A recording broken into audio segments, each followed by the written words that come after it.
long time, Dom. Who is he? Dom's brother. What? Nice clubhouse. It's freaking Fast and Furious. Get me there. Put me on a plane. Damn, they got a magnet plane? Badass. Impressive. I know. No, that's not impressive. You heard it up top, normies. We are about to hit the nos on this thing because we're talking family. We're cracking Coronas. We're saying grace because we're talking F9, the Fast Saga, with your hosts, Colin Toretto, Mike Toretto, and Jacob Toretto. Oh, traitor! Jacob a real Toretto. character. Get out of here. Get out of here, Jacob I'm Toretto. Mia. right. Obviously, I'm Mia. Mike is based on you're Dom. my sister, Mike, you yeah. do a good Vin. I love the deepness there. I'm gonna need Better than mine, yeah. the Chronicles of Riddick franchise. Thank you. I could have been Mia though, because I do have Mike, and I make a mean sandwich, and I like to cut the crust off, but only And for you- guys named Brian. And we'll never see your significant other again. Yeah, we'll get Well. into that. Yeah, the way the Fast deals with this, but we're here. We're talking Fast and the Furious 9 or F9, the Fast Saga. F9, the Fast Wow. Saga. Wow. Look, normies, on this podcast, we have talked 6 Transformers movies. We've talked 9 Star Wars films. Okay, those are franchises you're thinking, yeah, those are big numbers. F9, the Fast Saga. 9 films about cars going really fast and the people driving them being angry. Mm-hmm. But not Drive That's Angry. right. That did not get a universe of its own. No, Mike. Not a crossover. No. That's another And thing I was entirely. thinking, instead of doing Transform May, Bumble June, we should have done Fast June, February? Fast May, and Furious June.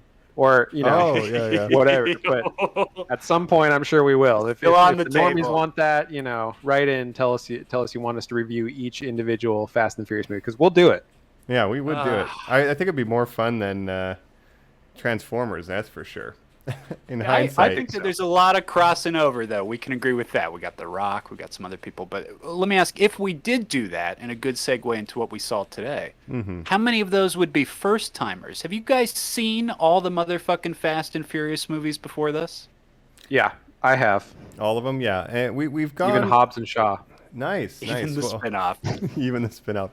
So we've done an episode on Fast and the Furious before. A friend of the show, Cole, was on that. We kind of talked. I have That's right. only seen up to Tokyo Drift. Like, I feel like Wow. I went to Fast 4 or whatever, but I don't have any memory of its plot. I don't remember Gal Gadot Of ever course. existing in these movies. Wow. So I'm pretty sure I stopped at Tokyo Drift, and then this So was the you've only first one. seen... The original Yeah, trilogy. you've only seen the era of before they became kind of what they are now. Yeah, I haven't seen any of the prequels or any of the Disney sequel But trilogy. arguably, for this one, Mike, you've seen the most important one because you've seen Tokyo Drift, and this is kind of a motherfucking sequel to Tokyo Drift. There is oddly a enough. lot of Tokyo Drift in this movie for sure. Yeah.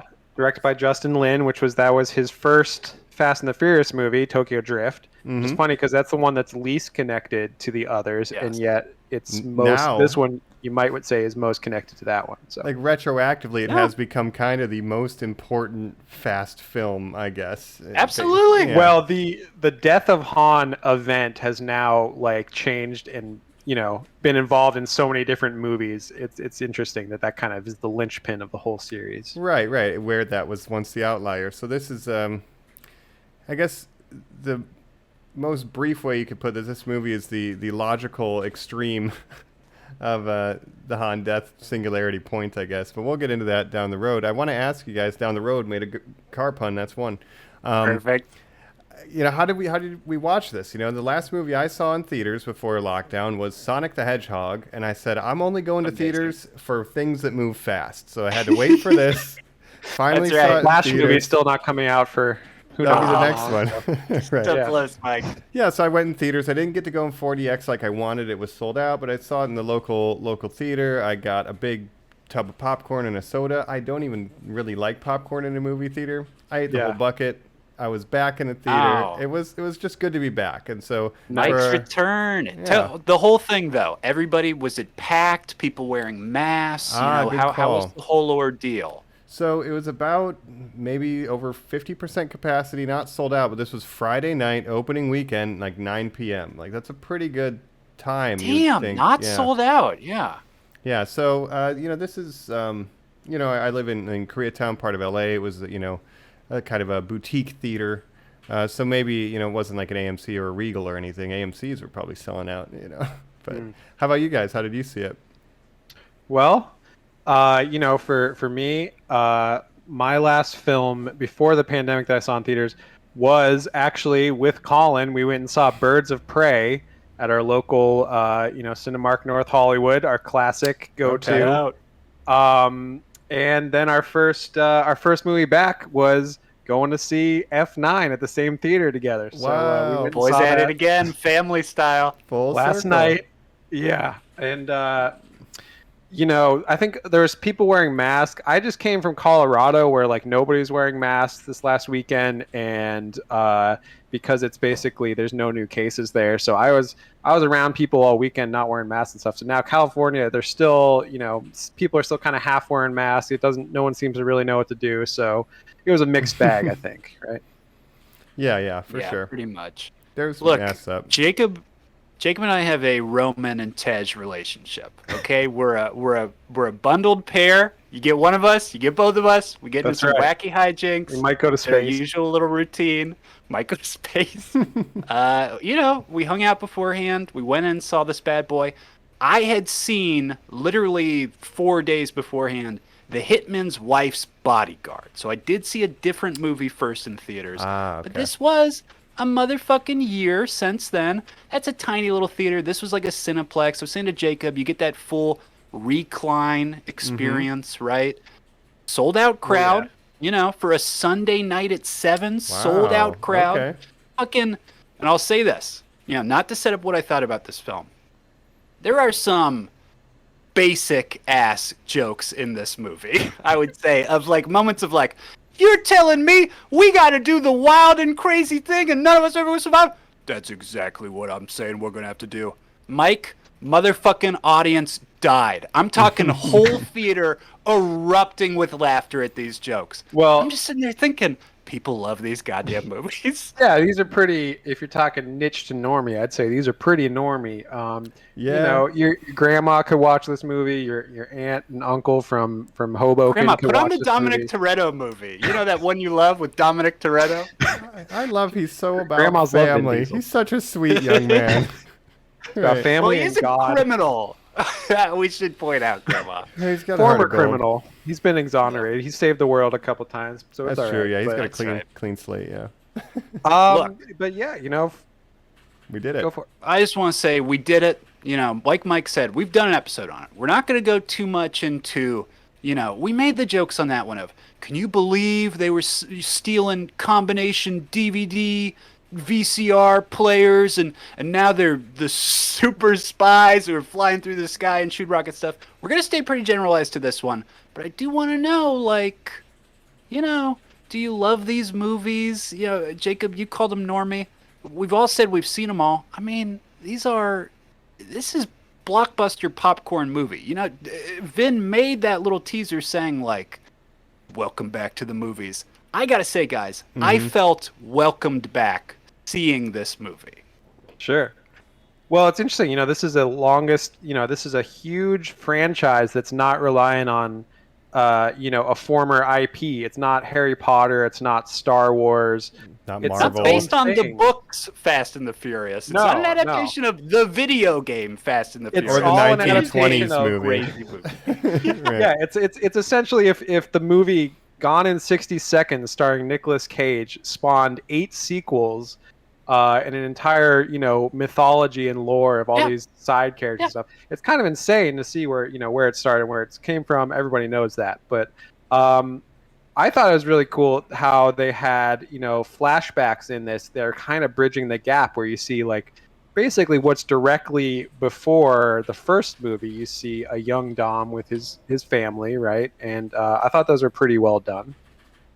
Yeah, so let's We're getting in then. Yeah, let's just get Let's into it. jump. Let's drive, Let's Mike. get into it. Yeah, But there's no bridge. hit the Hold nos. There's no segue. If we do this, we risk everything.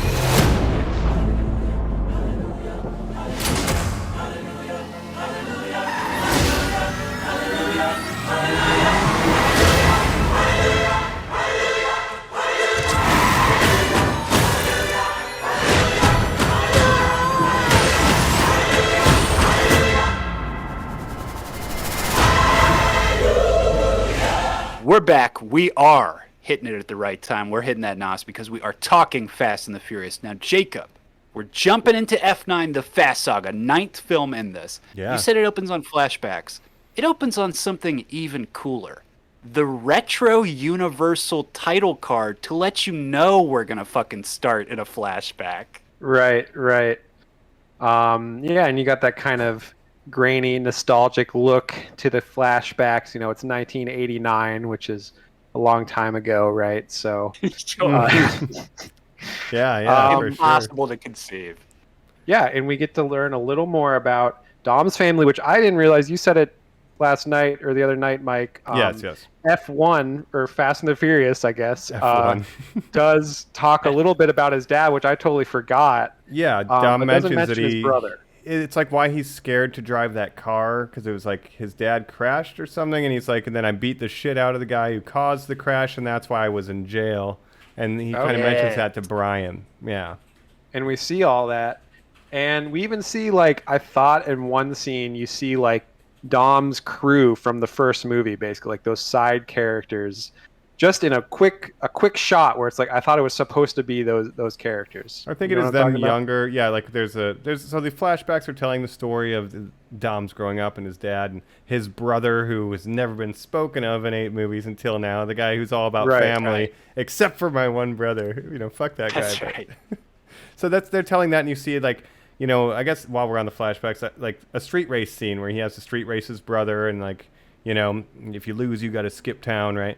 But like you see the crew for a little bit. It looks like a young Mia. Mia's not really featured, but you have young Dom and young Jacob, who's played by Michael from Peaky Blinders. That guy.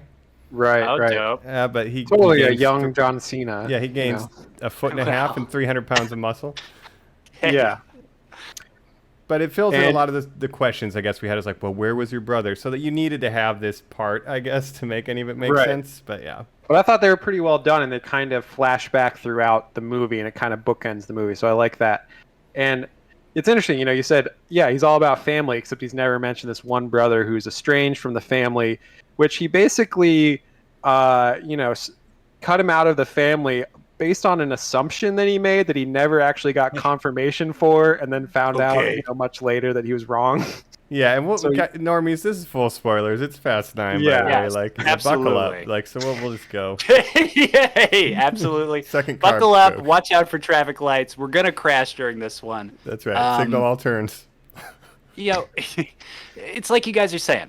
There's just so much history to the characters, to our preconceived notion, even to the behind the scenes stuff where I'm like, okay, Vin Diesel's the guy who's like in charge of this franchise, really. He's going to want to come across really well and all these things or whatever. I am eating that shit up. Even just the steady hand of these flashbacks. Mike, what did you think of actually the quality of the flashbacks? Because I'm with Jacob. I thought they were the fucking best part of the movie. Yeah, there was something I did not... The trailers literally give everything away, except the fact that there's going to be these flashbacks. Yes. Right? And so I was Except that there's a surprised. story to the movie. Yeah. There's this arc here. And, I was kind of surprised, and I like, especially like the young Dom. He's trying to do the voice, you know, and I was like putting my ear almost to the screen. I wanted to get up Jacob and be like, is Vin doing a dub over this? are they It's pitching so him dead down? on. That would be funny. 100% they are making that kid go like lower, mechanically lower. It's like, what, Jacob, what did I tell you? I mean, it is molasses. Well, think about, what Vin Diesel looks like in the first movie, and then, this is maybe 10 years before that, I guess, if it's in 1989. So, it's believable. I think that he does look like a young Vin. Not the John Cena. So much. Jacob, you had a really good take about how come characters that are bald as adults are also bald as children. Can you... Oh, yeah, that's what Colin was that Colin's name? I'm I was sorry. texting you guys off. I misattributed. And just saying, you see these movies and you understand the logic to it as a creator where you're like, they're not going to know it's me unless he's also the kid with the shaved head. Wears a white t-shirt. Vin, he is in a white t-shirt. He has the cross. Like, we're going to understand who he is. Right. One person's going to say, hey, Wonder Boy. Hey, Dad's favorite over there. Genius with the cars. What do you think? Who, me? And immediately you're going to know who it is. But there's this idea that bald actors have now where they're like, And also, when I was a kid, I always had my head shaved. Because this is a choice. Like, I'm totally fine being bald. Right. It's a totally normal thing.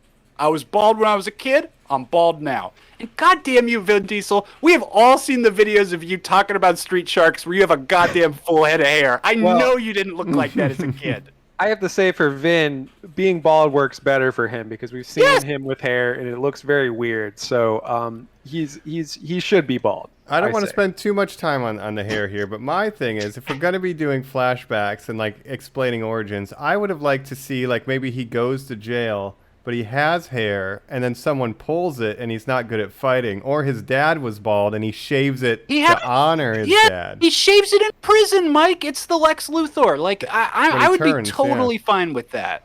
Yeah, he's being initiated in a white power gang or something. If I know where... No, not that. Horsepower. Yes. Third car joke. If we know where Han Solo got his gun, I would like to see him shave his head, at least in prison. I would like to see him shave his head. Yeah. Let me just say, to the quality of the flashbacks, I think they are awesome. I think the drag race is the most exhilarating thing in the movie, because again, you're like, oh, that's right, this is Fast and the Furious. I remember when they used to do and that. the music, it's got like the 90s music. All they of got it. chain wallets and shit. Yeah. Now, guys, if you had a creator behind the camera who was a little less tough on his image, because my entire thing I'm going to talk about this entire time is how Vin Diesel's the new Sly Stallone. Like the same way he was in the 80s where he's like, I wouldn't do that. No, I'm a man. I'm like a big, strong man. And you're like, no. Sly, just show some empathy.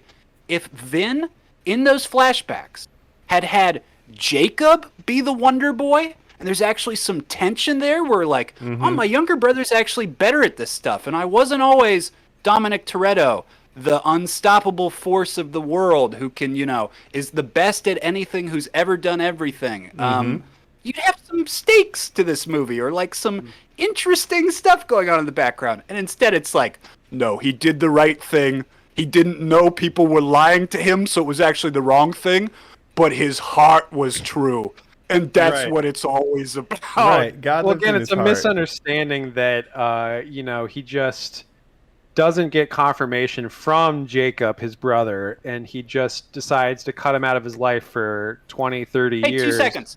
Jacob, why did you do that thing? I did it because Dad told me to. That makes sense. Right. Right. I do like the dynamic of John Cena being the kind of younger brother, overlooked brother who, his dad didn't want to tell Dom because he's the golden boy, so he made the younger brother. Well, here's the do it. thing. Yeah, the reason he can't tell Dom is because Dom loves family so much. He would have never been able to do it. Dad. Right. Dad, That's too honorable. That's morally not right, Dad. That's not what family would do. It's like, all right, I got to talk to But it's Jacob. basically, for the plot of this movie, it's 2 magic tricks we're going to observe. Because we're not getting the full story on what happened there, why his dad died necessarily. And this film's entire purpose is to answer the question of, why did Han die? Or why did he not die? So it's kind of so wrapped up in both those things that my biggest issue is the Jacob of it all, his motivation, where it's like, we're not even going to answer that question. Why is he doing all this? Because he's in Dom's shadow. And it's like, that's the reason? It's like, So he decided to become a of. super villain, super spy who wants to At take one over point, the world. the German guy who is financing him says, oh, his plan, only he could do it. He's such a mastermind. He's going to set everyone in the world back to being fair and square with nuclear weapons and will never hurt each other. And you go like, that's Jacob Toretto's plan? Jacob Toretto's plan is to even the odds of all world superpowers? All because he was the less For what? favorite Yeah, brother. because he got yelled at one time by his brother? Yeah. Well, and see, then I just want to point out... Oh, go ahead. Yeah, go ahead.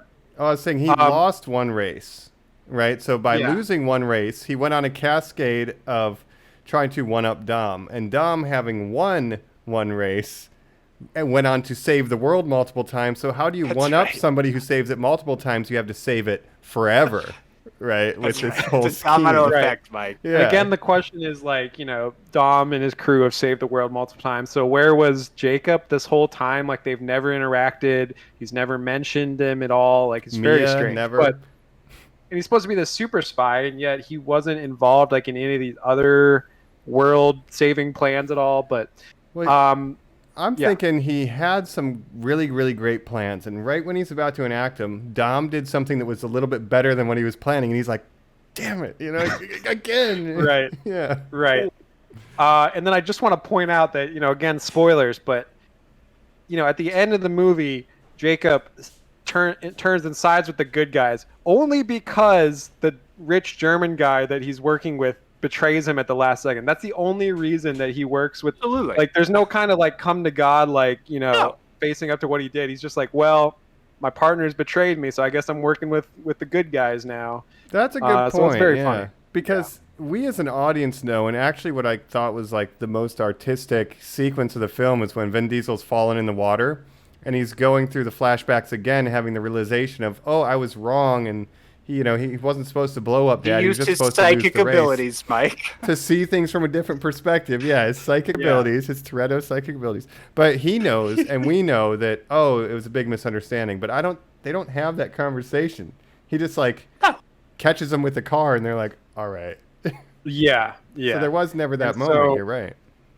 Yeah, and basically, their dad, obviously, he's a race car driver. He needs to throw the race because they need money, and so they do something to the engine in order to throw the race that causes the engine to explode, and then he dies. Right. Mm-hmm. But couldn't he have just thrown the race by going a little slower than the other cars? Isn't that Jacob, how you would when throw a race? boxer throws a fight in boxing, they douse themselves in gasoline, and usually they throw a couple punches, look like they're about to fake it, and then they explode. But why did he need to alter his engine in order to throw the race? You can control the speed of your car. I don't know. But so I had some questions regarding that. And wouldn't you make more money winning the race? Or is it that much of a payout to lose? Yeah, I think he was doing some kind of shady thing. It's it's the same as the Daredevil origin story where his dad is a boxer, right, who's got to throw the race. It's exactly like that. Wow, okay. Let me ask you this. Have you guys ever been to a race, like a NASCAR thing? I never have. I have, yeah. My dad's a NASCAR fan, so I've gone to a couple when I was younger. Have you seen anybody flip or pop or... No, nothing too crazy like that. Wow. My uncle races, at the local tracks in Ohio. He's got a car in the garage. I've never gone to the races, but they would always go to the drag races. I think they just drag, straight line race. Fast and Furious 1 era. Furious? Yeah, no, so I haven't been, but I'm familiar with the tuning. The car is always being improved, and that's kind of the whole thing. But and there's different levels of NASCAR. There's the top levels. There's the Busch leagues, and then there's more local levels. So I would assume that Jack Toretto was more of a local guy. What you think? You don't think he was loaded with sponsors? I don't think he was like Dale Earnhardt or anything. No, he's just out at Pomona Speedway. Yeah. What if the introduction to Corona was a huge ad for Corona on the side of Jack Toretto's stock car, and they're like, it's always been a family favorite? The Corona Cup, yeah. Let's go. Yeah. So, the whole misunderstanding comes from, did Jacob kill Dad? And then Dom essentially runs him out of town, which leads him to become a super spy who works with Cypher at the time of the movie. And, kidnaps Cypher, works with Mr. Nobody, but let's get into it. You guys just said the quote-unquote plot of the movie. But the plot, as it sort of moves forward, is, hey, Dominic Toretto and Letty have hung it up. And if you look at the billing of this film, it goes Vin Diesel, Michelle Rodriguez. Never before have I thought she was such an important part to this series, other than the fact that, without loses Paul her Walker, memory at one point. She's got to step it up. She's the Brian. She's the second in command or whatever. They're living on a farm. Life is good, but they're in hiding, Mike. Baby Brian, he's got to go get in a hole sometimes, and it freaks everybody out. Yeah, it's true. Where's the hiding spot in case super spies come? What did I tell you?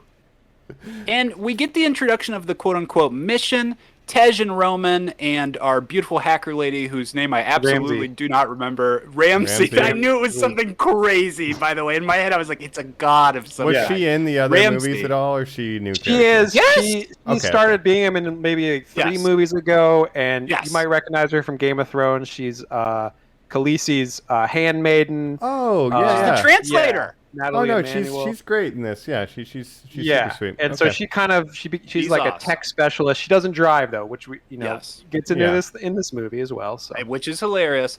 But to Yes. set up the mission, these guys come, they say, we just got a, encrypted message from Mr. Nobody, the guy who always gives us our Black Op missions. And you're like, what the fuck are they talking about? Because up to this point, this is Tej. This is ludicrous. Introducing, I was, just hacking the airwaves, and I just happened to know that, As I do, that this guy had reached out to us. Yeah, and we got this Black Ops mission. In the past, Mr. Nobody, yes, would come to them. Brian worked for the FBI. Kind of the connection there. It makes sense to have that or whatever.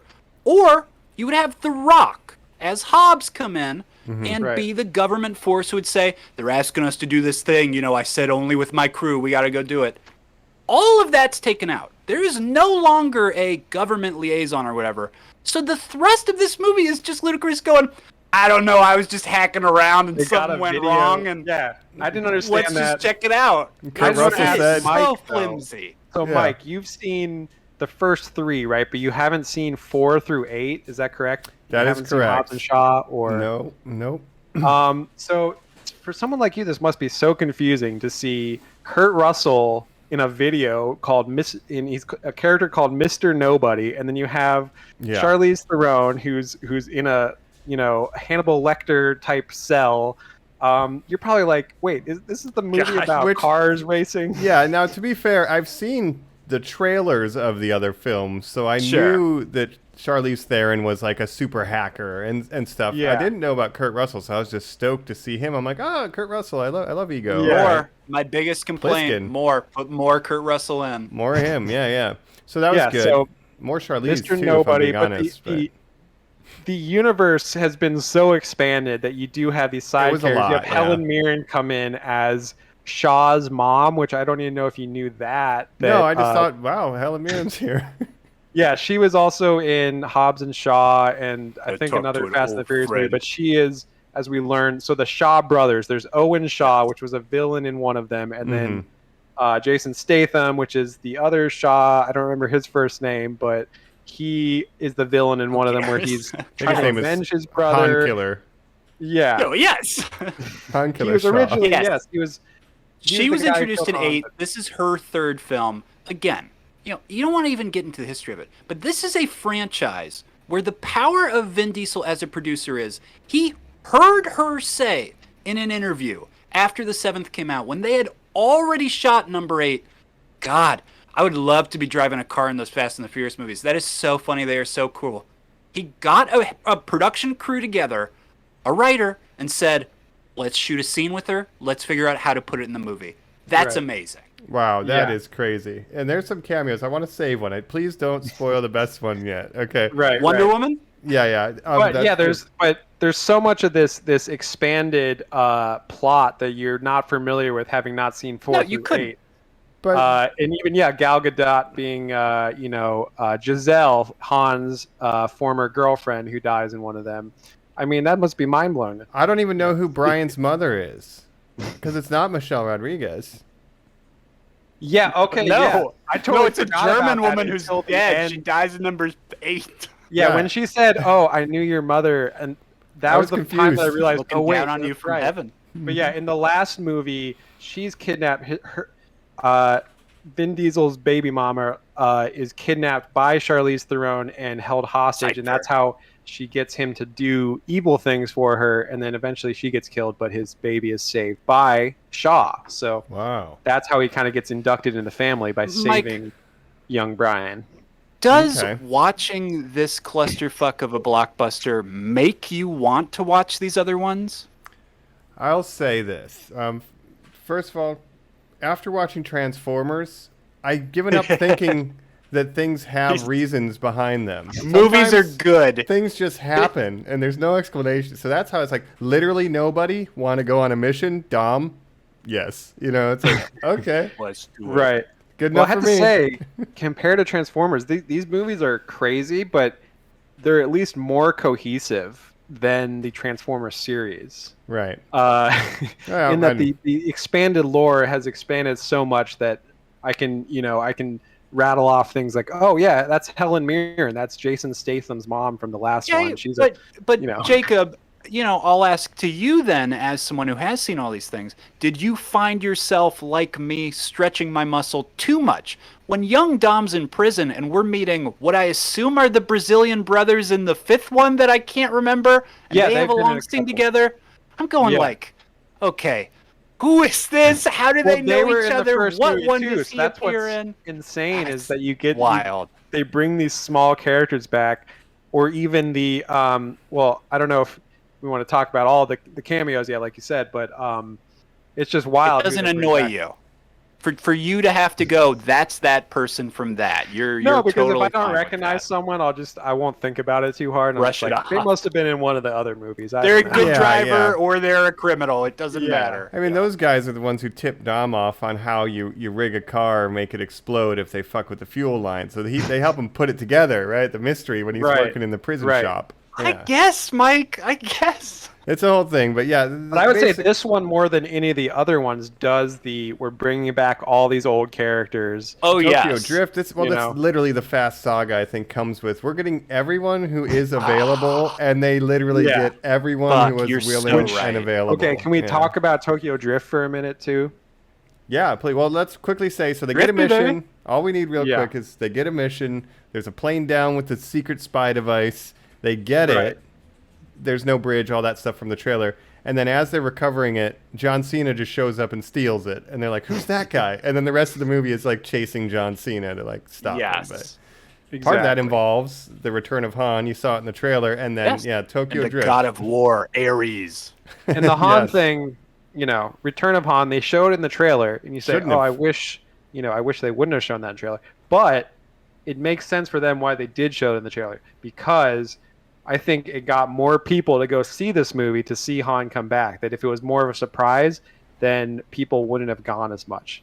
So that's my theory. But I would have liked a little more surprise, for sure. It's almost like if a trailer showed you the answer to a riddle, and us as fans were like, well, I want to know the riddle. You know what I mean? It's like, in your mind, I've never seen a movie like this. It's like, you've done so much mental work to be like, well, how the fuck is Han alive? That you're right. Showing him being alive in the trailer, it's catnip. You're immediately just like, well, goddamn, this is the one that has the answers. And Dom has a brother? Explain that. Explain Han. Explain why there's a car in space. And you're like, I gotta go. If the next one, Mike, if they're like, Dom also has a grandfather, I'll be like, yeah, he's got a lot of family. That's his whole thing. Like all humans that have survived to this point, they have likely a lineage of families preceding them that they're related to that we can pull upon. Exactly. Grandfathers, grandmothers. But Tokyo Drift is a big part of this because you get Han, they go to Tokyo. Jacob, I don't want to, I'm trying to segue back to you. Yeah, so, not only do we see Han, of course, we also get all the other, or some of the other Tokyo Drift Earl. Actors, right? What's the guy? Yeah, the all guy's your name? favorite characters. Just Lucas Black. He doesn't have a real name. You just say actor Lucas Black. Man, Lucas Black is Bow Wow, who I did not recognize was Bow Wow until Colin was like, that's Bow Wow. So I'm going to say something mean about everyone in this movie in particular. Yeah. And come after me. I apologize. This is The Fat and the Furious. This movie, Tyrese is wearing a lot of bulky clothing, mostly jackets, even in space. Right. Well, they're all little Bow Wow is now Big Bow Wow. He's big Bow Wow, Jacob. And I would say Lucas Black went the other way. Bad. Lucas Black is he looks like really thin, where you're like, oh, he's sick. No, his head is the only thing that grew between then and now. Yeah. Right. It was so funny that he was supposed to be a high schooler in that movie, and now he's like, 45? Oh, yeah. At least. Yeah. I mean, he's as old as all the other characters. I don't know why he's not in the main gang, but one of those things, Jacob, Texas accent, where I see Lucas Black and I'm like, motherfucker, you were in. I think you're also in Jarheads. I think you're in Black Hawk Down. 2004 to 2006. There was that time where like Lucas Black's a movie star, and you look him up now, Jacob, and you're like, where did this motherfucker go that they got him back? He's been the star of one of those NCISs for like 7 years. And you just go, Lucas Black's doing fine. Like, he's like good for him. Once you get that gig, NCIS. Yeah, he was you're like, supposed to be the new Paul Walker during the Tokyo Drift era. Yes.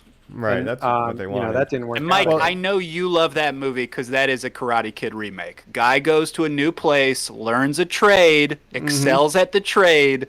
Wise Master Han goes, "You did it." Yeah, and Han is great. It is like it is that story, right? I mean, it's weird, and he's definitely a 34-year-old high schooler, and he only makes friends with the non-Japanese students. Yes, But- very strange. Okay, Right. but besides all that, the Donkey Kong Drift King, like it has like kind of the best like arc of a main character in any of these movies, except for maybe the first I'm all one. about it. But yeah, it's fun. I would say, yeah. I mean, for some reason, I've seen Tokyo Drift more times than any of the other ones, and I would say it's maybe the best in It the has series. the best single movie. racing, right? If we're talking about like the grounded car Yeah. racing, it's the 'Cause best it's got one the for unique that. angle of Yeah. drifting.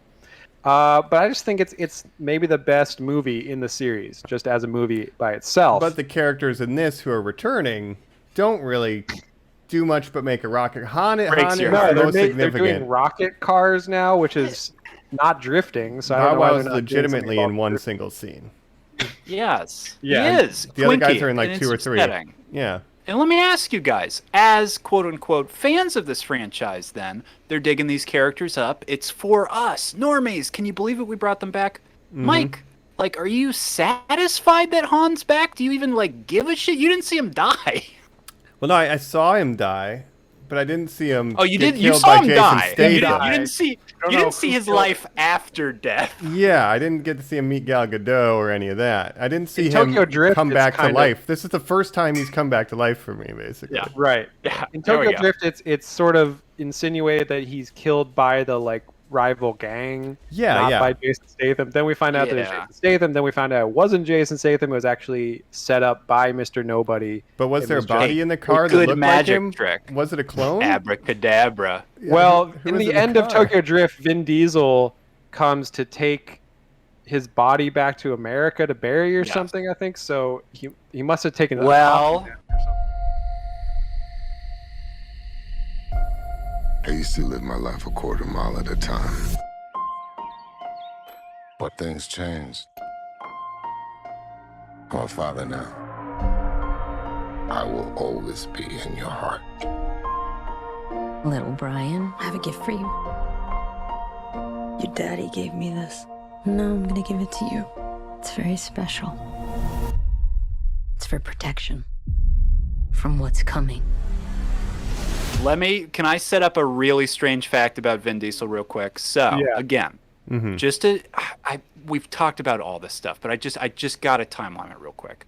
First movie, it's a Point Break remake. Paul Walker is set up to be the breakout in that film. JK, you can't stand up to this guy, Vin Diesel. He is so magnetic, people are like, that's a fucking movie star. Ditches out, doesn't do Too Fast because he wants to go do Triple X. Awesome. That's great. Too Fast doesn't do too well. It makes money, but then Universal's like, pull the plug, make it cheap, do like a $50 million version, set it in Japan, don't even bother bringing back the main cast. We get Right. Tokyo Off. Drift. Yeah. Now, to make executives, going back on their word, to make fans happy, they go, we got to have an original in there. Vin is working at Universal. He's putting in the time. He's clocking in with executives, and he says, I will do the post-cred scene of Tokyo Drift. You don't have to pay me money. Give me the rights to the Pitch Black universe. I want Oh, to wow. own the character of Riddick. Right. And then he Straight makes out. Chronicles of Riddick. And then he Yeah. makes Chronicles of Riddick. But Jacob, his payment to come back to this series that he ostensibly doesn't give a shit about, but is now everything to him, was give me the thing I really care about. And what are the odds on this podcast will ever do a Riddick episode? Sure. Well, the Episode thing is with 500, Vin I Diesel, think. It's on the schedule. yeah, Vin Diesel, he just loves his dumb nerd stuff. He loves D&D. yeah, he's I a He huge loves nerd. Riddick. So he's a huge nerd, and he I love wants his to do his nerd shit. passion projects, and so he does the Fast and Furious is so that he can do his passion projects. So that's kind of the angle of That's a Vin good that I swindle, like though. about it. you know? Yeah, like So cut me a good for check him. or give me the rights to Yeah. a franchise. Hell yeah, Like, dude. he made that movie, The Last Witch Hunter. That movie only got made because Love it. he wanted to make a movie based on his D&D original character. D&D character that he made. Amazing. So, Don't care. Love it. Which is good great. for him.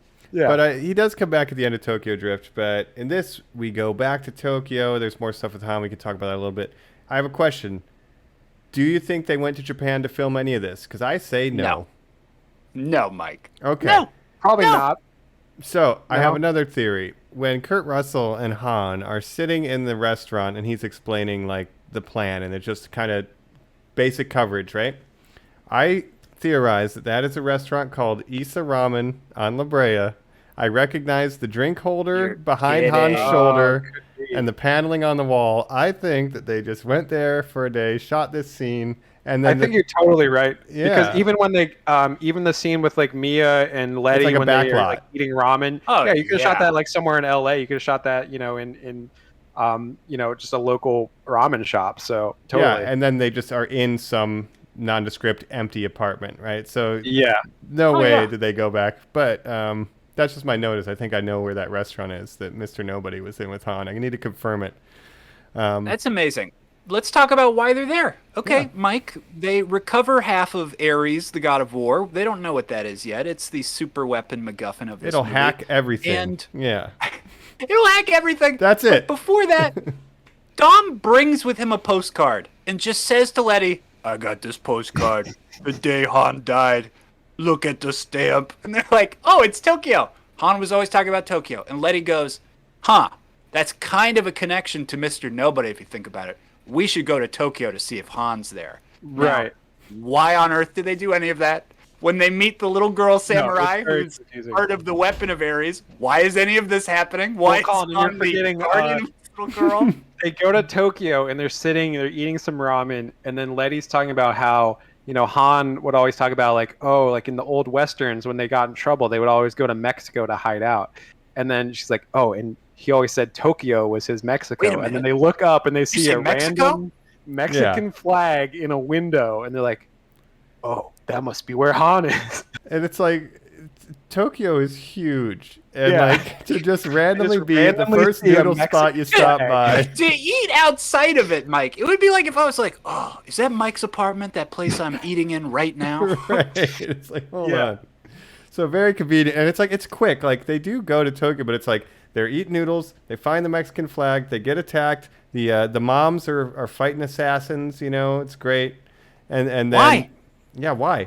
And Brian's just like, like, really, Mia, I didn't like Dom and the crew. I just wanted to get with you. We got kids. I'm staying at home. If you want to go figure out Watch this the kids. Jacob stuff, I'll watch the kids. I support you, Mia, but I really don't want to hang out Dom with has a Dom. brother? I can't come, though. Yeah, It's the cookout this weekend. like I couldn't something come. I really couldn't miss the important for cookout. next Sorry, time, but, I'm staying here. Yeah. So, The line, Jacob, the line is Mia enters. We're kind of shocked. She has to. She's been written out of these movies because of her relationship with Brian, but she has to. She's a Toretto, too. The line is, don't worry. Little Brian and my children, who aren't named, she just says her children have the best security possible. They take a beat, Brian.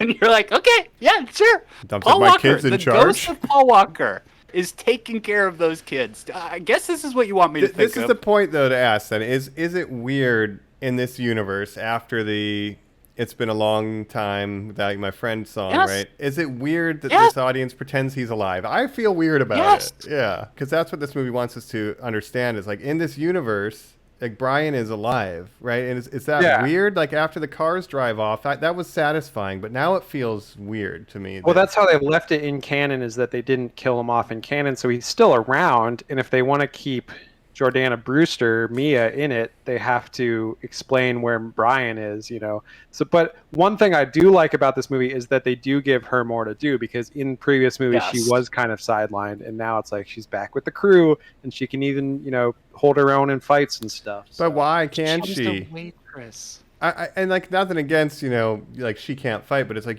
you're literally a mother. This is irresponsible Yes. to be traveling around the world with Yes. assassins hunting you. This is irresponsible. And how Yeah, is but Brian Dom and okay Letty with have it? a kid too, and they're doing all this stuff. But, Yeah, but they're- And that they're is the enabling thrust each of other. the film. Yeah, Right? yeah. Letty is struggling with, I missed so much of my life when I didn't have my memory. I just want it to be back how it was. And Dom, even though he's bubbling, he's simmering underneath because he gets emotional and says, "I miss it every day."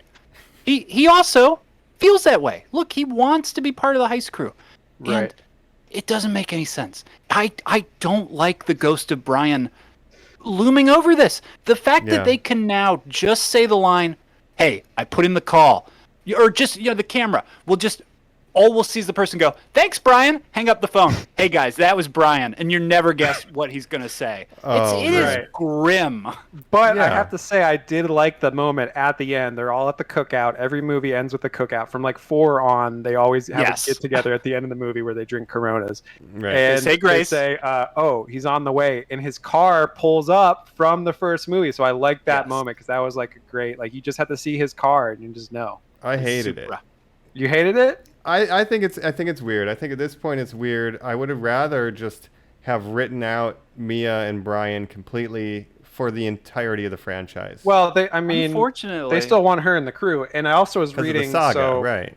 Yeah, and it's all about family. They can't just write them out completely. But except Brian, he just doesn't want to hang out anymore. It's fucking Brian, dude. But he's still family. He's family though. And the other thing I read about this is that they were consciously trying to write more for the female characters to do in this movie. So you have obviously Letty's always been a part of it. Yeah, the whole Tokyo thing's like a little A-Force moment. Yeah, so you have exactly. And you have Mia doing more. You have this new Japanese girl that's the key for the thing that Han's been watching, and then you have Ramsey even.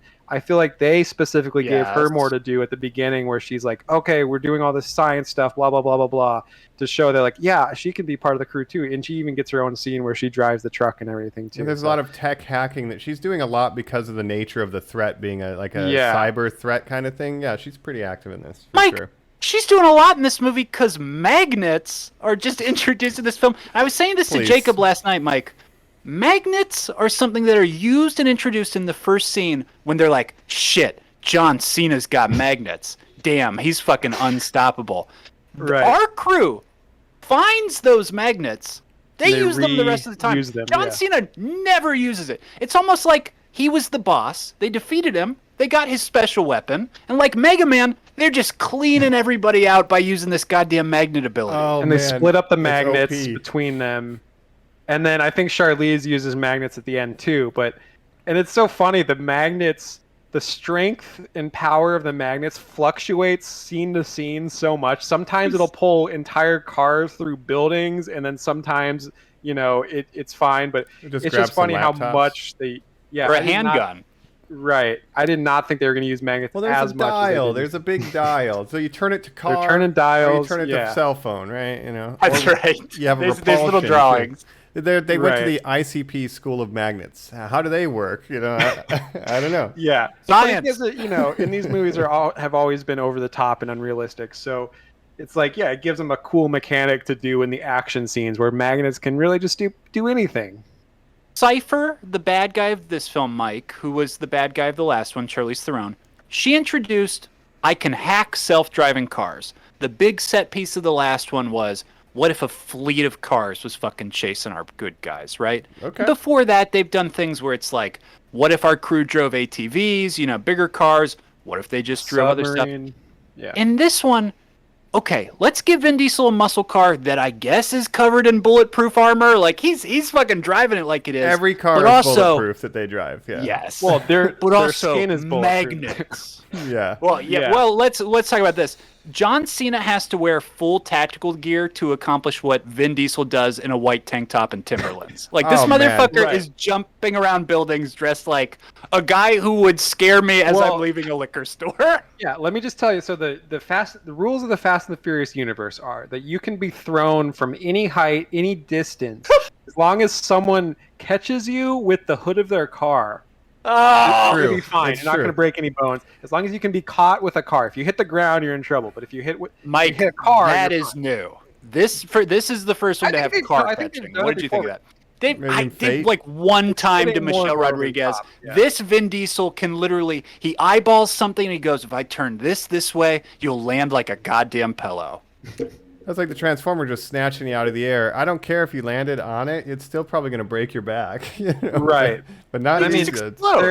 these characters are essentially superheroes, and they're becoming more and more self-aware of that, and we get Tyrese. jokes in here. You know, Tyrese having a huge scene where a bunch of people are surrounding him, shooting at him, and somehow no one hits him.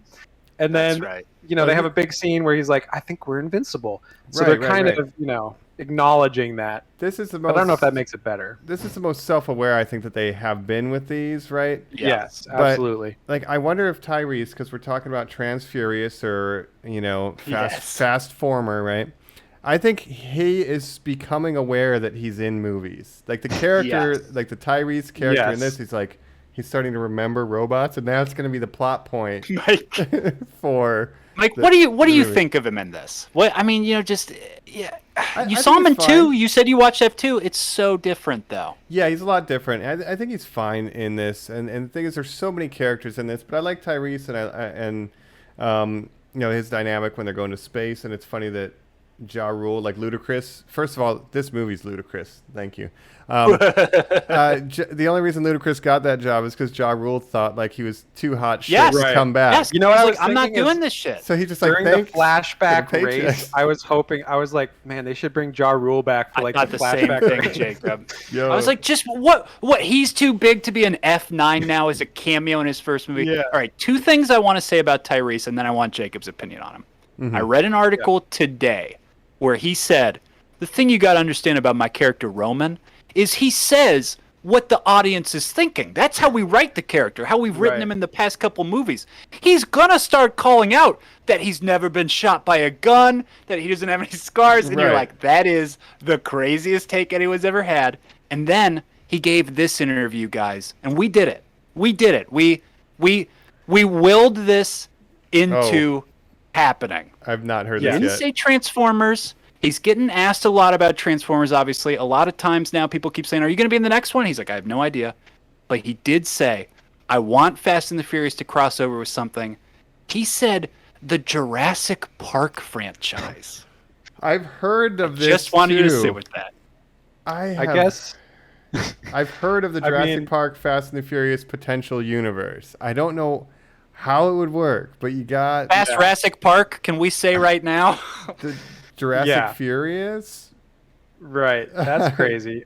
I guess they're made by the same studio? Yeah, they're the same It's studio. Universal, yeah. Okay. So you got Why not? Why not? you got Star-Lord on a motorcycle with Vin Diesel and Yeah. And then Vin's riding a Raptor, though, guys? Well, no, but Like, it's the is that what ATV we're that's talking? called a Raptor, yeah. Right. Amongst the I'll say this Raptors. about Tyrese. So, Yes, tell me. Roman. Bring it first of back. all, he has that scene with the mine where he has like a death fake out where the tank lands on him and you think he's dead. I almost thought that they did kill him off and it was going to be I got big scared. Yeah, it was going to be a big twist that they kill off one of the main crew and it's Tyrese. Well, but then he just walks out and he's fine. but he should have climbed out of the back door of the van. Yes, I thought he was going to kick it open. Yeah, like I guess it just landed in front of him and we're supposed to think it landed on him and he was just behind it. Right. But I do want to talk about that sequence and something Colin mentioned too, because we see in the beginning, and you know, the magnet plane picks up John Cena's car to make his escape, and then Ludacris is like, "Damn, they got a magnet plane," and then like they get the magnets later. There's a setup and a payoff. Meanwhile, we get Roman, who's not a good driver and is scared. He's overcompensated by getting a fucking armored vehicle. But then, because he was scared, that ended up putting him in more danger because his vehicle couldn't move fast enough to traverse the minefield. So it's like there's like these weird setups and payoffs, and even the thing where it's falling at the landmine. That was a tense, like a fairly tense scene. I like that sequence. I'm like, the opening of this movie is really good, actually. Well, and I thought it was funny. I thought it would have been really funny if they killed him because it's right after that whole scene where he's being chased by a million guys I'm invincible. shooting at him. Yeah, and so he thinks he's invincible, and it'd be really funny if they just killed him right after that and he was actually dead. And then they realize that they can die. This is the nadir of this series for me, the real valley, where we're just going like, there are lines where Ramsey says, you know, the military's watch patrol will be back in 30 seconds. We only have, you know, so much time. And then everybody gets guns out and they're and Vin's shooting shotguns multiply. Where I'm like, I don't want to see you do spy stuff. Get in your cars and drive fast. Well, and just to be clear, they're the bad guys in this scenario. They go into they're invading a country. and the local police is like trying to stop them, and they're killing people.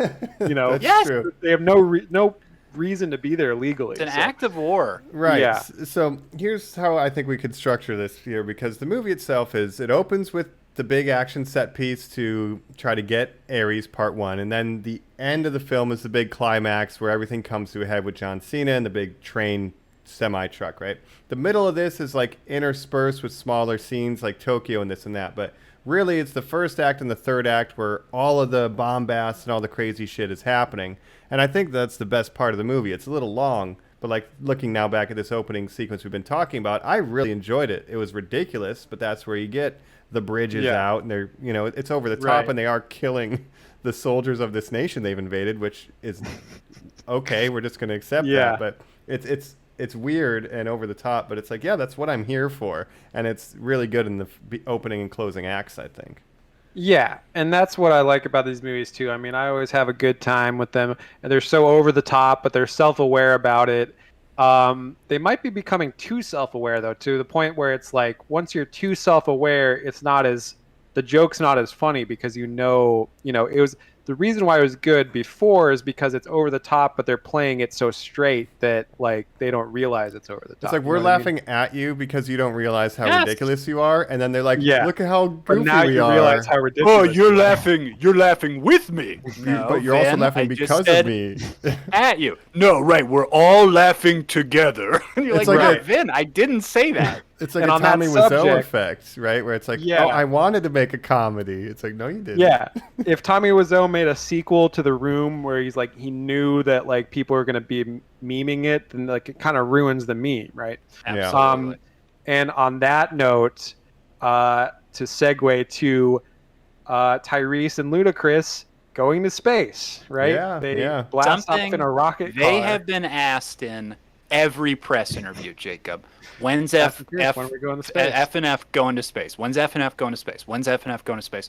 Well, we were driving on ice in the last one. That was a big deal for us. Right. When are you going to space, though? The writers, they're really cooking up. Right. When are you going to space?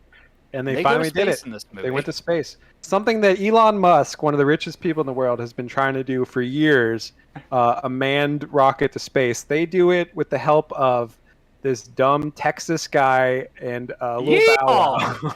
Yeah, but he won a drift race once. Yeah. So apparently they're when he was rocket in high scientists school. now. Yeah.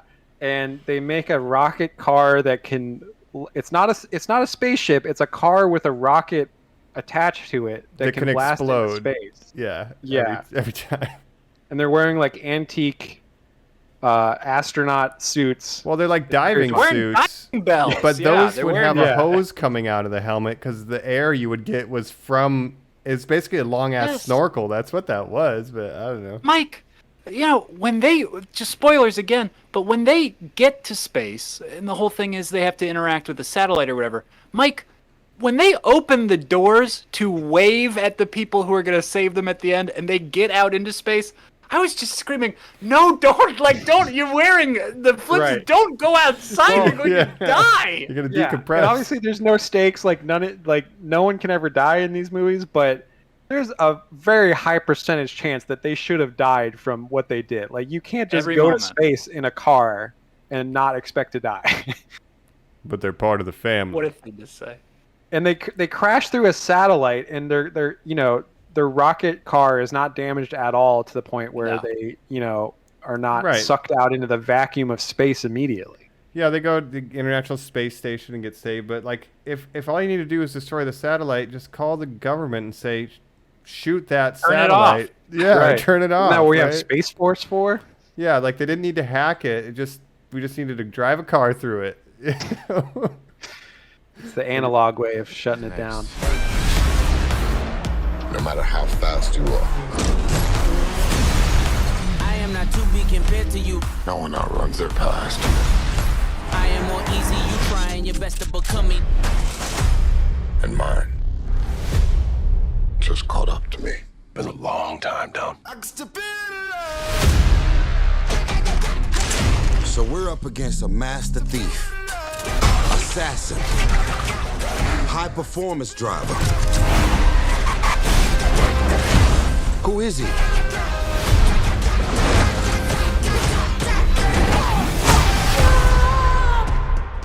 Jacob is Dom's brother.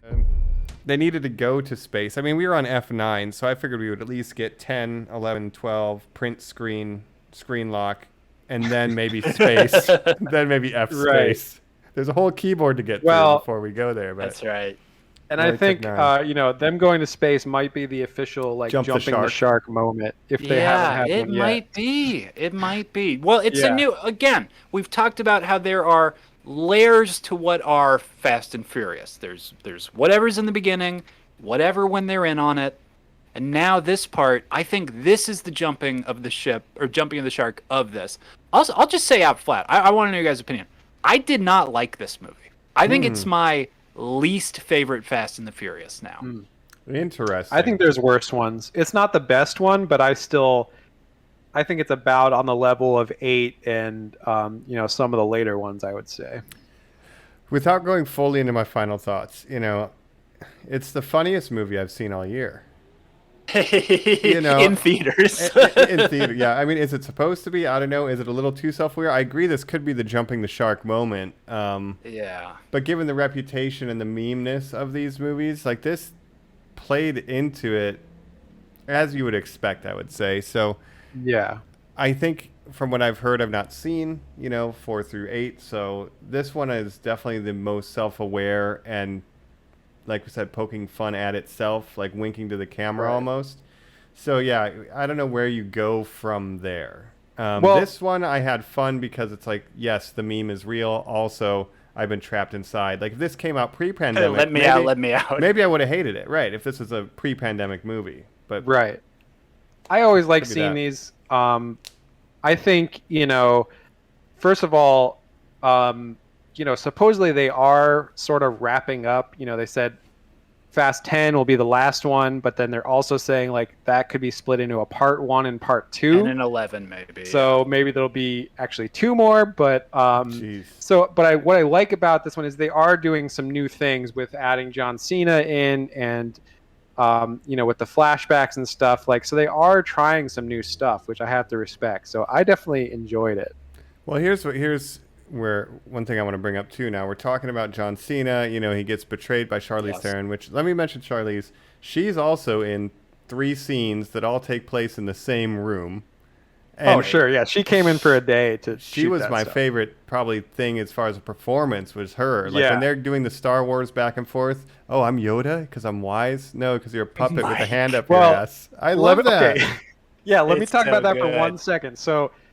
I did not, that's a very extended Star Wars talk that they have. But I have to say, maybe it's just I like seeing Charlize talk about Star Wars. It's very specific. Could be. The payoff was very funny, and that was one moment in our theater, Colin and me, where the entire audience was like, "Oh shit!" when she was like, "No, multiple you're a puppet." times, man. Got him. Yeah. So in the reversal of that, that got me a little bit. So I did like that for sure. And I'm a huge Charlize Theron fan. I think she's an amazing actress.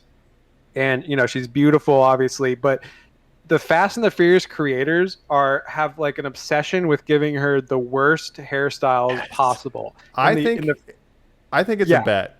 I think someone's I dare you to give her a haircut that makes her look bad, and they can't do it. Because, so in the last one, she had dreadlocks as a white person, which is never a good look, and then in this one, she has a weird bowl cut. And yet she's still beautiful because she's Charlize Theron. So Fury Road, they just cut it all off, and it's what do you do? Still looks great. There's no way to make her unattractive, really. Yeah, but they're still trying to find the haircut. If you can find it, let us know. You'll win $1 million. That's what the bounty is currently. Yeah, but she's great. She came in for 1 day to be a supervillain, in a Hannibal Lecter style cell, like I mentioned. Yeah. But she was great in it for those couple scenes, yeah. Yeah. Do you guys have any predictions? Is she set up to be the bad guy for 10-11? In my heart, I kind of think Mr. Nobody is going to be revealed to be nefarious in some sort of way. We get a stinger with Shaw at the end. We get a post-cred with Jason Statham, so... Right. Well, she is the biggest big bad that they haven't like turned good, because the Shaw family is now kind of good. Like Owen Shaw was a big bad, and he even killed Giselle, I think, or he was responsible for Giselle dying. But he's good now on just based on his brother being good. So the Shaws can't be villains. So they have Cypher and they have pretty much no one else right now. So yeah, Mr. Nobody could do a heel turn as a bad guy, which would be interesting. I mean, and she escaped. They had her captured at the beginning. By the end, she does escape. I did wish she was actually in the airplane, though. When Dom flips a semi-truck into an airplane to destroy it. Yeah. Right? Tactically flips the semi. And then we see that she was drone piloting. She was drone piloting, which makes sense because she's like, I'll hack self-driving cars. But I was again, audience cheered. You could see it a mile away, but our audience was like, that's the coolest fucking thing we've ever seen. Well, there's so many fake outs in this movie where it's like no one can die. That's what I think. Yeah. The German guy, he was in a semi that flipped into an airplane, but did we see a body? Turns out. No, that was he escaped too, just like Han did, just like, no one dies. Maybe it's purgatory. I think Cypher does come back in the next one, I think, and we'll have some. And they will part. go where, Jacob? They will go to the moon this Mars. time. You want to see them drive the old-timey moon lander? You want to see them drive on Mars rover? Yeah. Let's go. I just think it's so funny that these billionaires like Elon Musk and Jeff Bezos have been spending so much money to get a safe vehicle into space, and that the Tokyo Drift guys were the first ones to do it. Well, I don't know if it was a safe vehicle, but they got it up there. Yeah. Prediction-wise, I don't know. It's going to be F10. I'm hoping, and this is what I've been saving. A name prediction too, Mike. Well, Jacob said he had a good one, so I want him to go first. But before that, I'll say a plot point.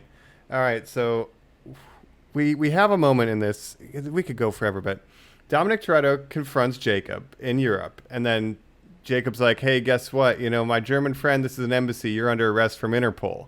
And I'm like, oh my God, this is an interesting plot point, because now they're going to be like, we got to get Dom out of jail. This is going to be like a whole sequence, right? A jailbreak. I love it. In the middle of the film, we need a little action. Let's get a jailbreak. As soon as he's in the police van, it's me, Cardi B. Hey, Dom, long time no see. Every one of these police officers is actually my lady crew, and we're just going to let you go. What? We should say that she's not. She is not from a prior movie. This is the first time she's been in this franchise. Mike. No, but the thing she's too, just someone that Dom knows. They take off their hoods. It's revealed to be Cardi B and her lady crew. You're like, they what? all work for Interpol. Did he call her ahead of time and be like, they're going to try to arrest me, Cardi? But it makes no sense. But there was a behind-the-scenes featurette, and it said, "Welcome Cardi B to the family, Fast and the Furious." And I'm like, if this is all it takes to join the Fast family, there's so many house parties that I've been to. I'm probably in so many people's family that I have no idea that I'm related to them now. Mike, did you hear Mike joined a crew? He's the face. I was at a house party one day, and now I'm part of their family? All right. I'll say this about the Cardi B scene, though. I liked it because she wasn't a previous character, but she's just someone from Dom's past. So it kind of shows that, Dom probably just knows a ton of criminals and different people that he can ask for favors. And the other thing is, the big celebrity cameo is kind of a staple of the later movies where you've had at one point they just race Iggy Azalea for no reason. It's just Iggy Azalea's in the other car. And then there's one where they have to fight Ronda Rousey. I think that's right. Michelle Rodriguez in the crew, fights her. So so they just throw in these Gina Carano, in Hobbs and Shaw, Kevin Hart just appears out of nowhere. Because The Rock was in the movie; it's in the contract. If The Rock is there, Kevin Hart will not be far behind. They said in the featurette, Cardi was like, "Yeah, so Vin Diesel hit me up. He's like, do you want to be in Fast and the Furious?" And I said, "Sure, why not?" And it's literally, it's like Helen Mirren. Write a scene. That. Cardi B, put her in a scene, right? Let's just do it. Why not? Why not? So bizarre, yeah. Yeah. So I want the Cardi B spin-off film where we learn how her and Dom met, and that whole origins. Why not? Yeah, we'll just get a whole movie of her and her lady crew doing things. Yeah. Yeah, it makes no sense, but it'll be called F All Tens. As for Fast 10. If if they don't name it this, it would be, a missed opportunity. I think they should call it Fast 10 Your Seatbelts. Oh my god, I love it. Hey, Come on. hey, you motherfucker! It's gotta be. I thought I was 10 good Your with my lady Turn your crew. seatbelt. Fast, prepare to fast. 10 your seatbelt. Your seatbelt. It's gotta be. Oh, I love it. You can't beat that. Man, I thought I it was so know, clever you with the can't. lady crew fast all 10s, but no. Fast 10 your seatbelt. I'll do another question then while we're on that. We have opened up to a universe called Fast and the Furious Presents Hobbs and Shaw. We are allowed to do Yeah. presents. Will we get a presents Tej and Roman? Will we get a, the Toretto brothers? Well, here's what I think, yeah. I'm thinking. Everyone needs a show. Is there a young Toretto show of Jacob and Dom and their dad? Right? Is that? I liked that guy who played Dom so much, Mike. I would Yeah. fucking watch him in a TV show or a prequel movie. You get lower budget. It's about the cars, but more importantly, it's about the Young characters, the family. Yeah, young Toretto. You got Michael Rooker as the Buddy. Michael Rooker was friend. in this. Yeah. Michael Rooker was in this movie. He hands him a Corona, and the smile on my face. I was like, God, we're fucking home. We're back. right. I But was also the only one that who scene, he clapped hands- in my he- theater when I saw that too. No one else. He opens a Corona, hands it to Dom. Dom never drinks it, and they No. finish their talk, and he puts it down and leaves Yes. without taking a drink of it. I was almost like, ooh, is Dom sober now? I insulted. was like, this is very interesting. You just can't Um, tell, buddy. Feels bad. Yeah, for spinoffs, I That's think hard, buddy. I think it's at some point it's diminishing returns. Like Yes. is there really an audience for it? But I I'll think say there'll this. definitely be a Hobbs and Let's Shaw out too. the audience too. Yeah. My bottom out of all of these, Hobbs and Shaw, F9 is now underneath it. I think Hobbs and Shaw is the worst. I don't want them doing any of that. Do you guys think The Rock will ever come back to the main series? Will we get a goodbye to Hobbs in 10 or 11? Possibly. Whew, if Vin will there's allow honest- it. Bad blood, man. You There's gotta bad. understand. If Vin will allow it, Mike. The Rock is taller. The Rock is more buffer. The Rock is more popular, and he's more balder. Vin cannot allow this. Right. Vin Of will course, not they allow are him so on set. shiny. But we have to have a scene with The Rock and John Cena together, right? I mean, come That's on. called WrestleMania Yes. 20. Yes. Like, how do you have two? What if, Former hold on, wrestlers. Mike, what if their dad is revealed as Vince McMahon? Or all their right. grandfather? Yeah. What if in the next one he's like, I'm back?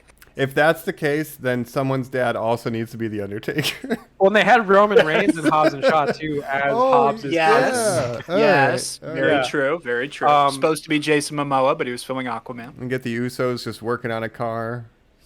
Gotta be. Anybody you know they're just adjacent going to to The be in Rock. the background. They'll just be in a jail cell. You're like, was that the Usos? Just tie it in more with WWE. Give me Sasha Banks.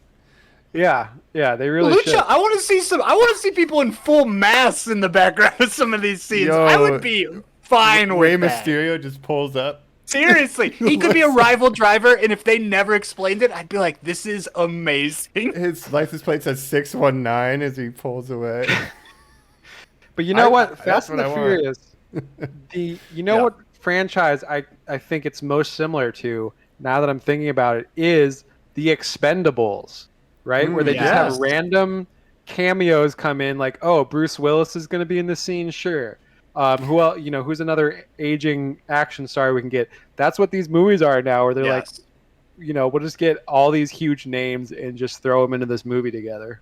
You know what I was going to say, Jacob? It's the original Star Trek movie franchise because it's stars that you have to pay all the due. Everybody's a fan, but it's also the unique thing of the Wrath of Khan to the Death of Spock to the sequel movie Search of Spock this is the search for Spock to Tokyo Drift. It's Right. like, what Right. happened to Han? We got to answer that. Fans got to know. And you're like, do we? You couldn't just make another movie? They're like, no, there's all this other stuff we got to pay off. But I Yeah. like yours better. It is the Expendables too. Yeah, He's yeah. Sly. I told you. He's Sly Stallone. Yeah, and there's overarching plots where it's like, and Mike, you don't even know all this, but like Letty lost her memory at one point. She had amnesia, Okay. and she was a villain. So that took like a couple movies to And resolve. wasn't she dead too? She She wasn't dead, but she faked the death and was evil. or Yeah, she whatever? died and turned up as a villain, and they didn't know why. And turns out she had amnesia. And then Dom started being a bad guy in the last one because Cypher was controlling him. I would do whatever she told me to do. Yeah, easily. I don't blame him. You didn't Fuck have to my kidnap my son or anything. I'd do it for free. Whatever, Charlize. Say Star Wars one more time. Yeah. So, but where do they go from here? That's a good question, because I assume John Cena will be in the next one, and it'll be like his redemption arc of joining the family, becoming a good guy. I thought he was going to sit in the empty chair because I wasn't like, they're not going to bring Brian or the car. I thought John Cena was going to show up and he was going to be like, and then Dom would He's pull got out the chair. six-pack of Corona in his hands. Nobody says anything. He pulls the chair out. Baby Brian says grace. Mike, I would have started crying in the theater. It's framed so that you see the chair and they're all sitting there saying grace. And then into the frame swings a hand with a six-pack, but we're not sure whose hand it is yet. Then we cut to and dolly back to reveal Cena with the six-pack. And he holds one out to Dom. Well, it's interesting, accepts. and it's too bad that we can't, obviously Paul Walker can't be in it because Brian was kind of the surrogate brother that, Dom needed because his real brother he was estranged for reasons, Fuck. In that way, it really makes Fast and Furious 1 feel better for why he befriended Brian. He reminded him of needed Jacob. a brother. Yeah. Yes. A little brother. My God. They've done it. And and if I can just talk about Jacob Toretto for 2 seconds. It's very funny to have this character where you have Dominic Toretto, a super Italian sounding name, and then you have his brother, Jacob Toretto. And they say the name Jacob so many times in this movie that it was so funny to me because obviously that's my name. And it's not like an unpopular name or anything, but every time they're like, oh, and that's Jacob's plan. You don't know what Jacob's capable of. Every time it was like disorienting to me. Yeah. And I never got used to the name Jacob Toretto being his name. Right. Yeah. And let's. I was just gonna say, Mike, our favorite line when we walked out of it was, because if you think about it, you've got Mia is Brazilian in real life. You've got whatever Venice. he's what I would literally describe as a mutt. I don't know if that's like okay for me to say, but. It's on his character sheet. I just don't have it in front of me. It might say that. And then you've got a very, very white John Cena. Cypher says, oh, that damn mixed up Toretto bloodline. And you're like, well, you can't call that out. All right. And we don't know the mother situation. We never hear about Dom's mother. We got at least one more movie. Come on. That's right. Jack Toretto is from that Mayans AC. He is a Latino actor, mostly known for motorcycle shows. So it makes sense. Yeah. So maybe. And then we also know from previous movies that Dom also has family that lives in Cuba, because 8 starts with him in Cuba visiting his cousin. So his cousin is Cuban. Who knows? But only drag races a shitty old truck, right? Yeah. Yeah. It's the that's best, where Mike. he ends the race and it's literally on fire. It's great. So then he drinks a Coke and faces it towards the audience. Again, maybe he is sober. Wow, since Fast 9, he does put it down. Wow. He's got to drink some O'Doul's instead of Corona in the next one. I don't remember if he drinks Corona I'm at actually the end. programmed.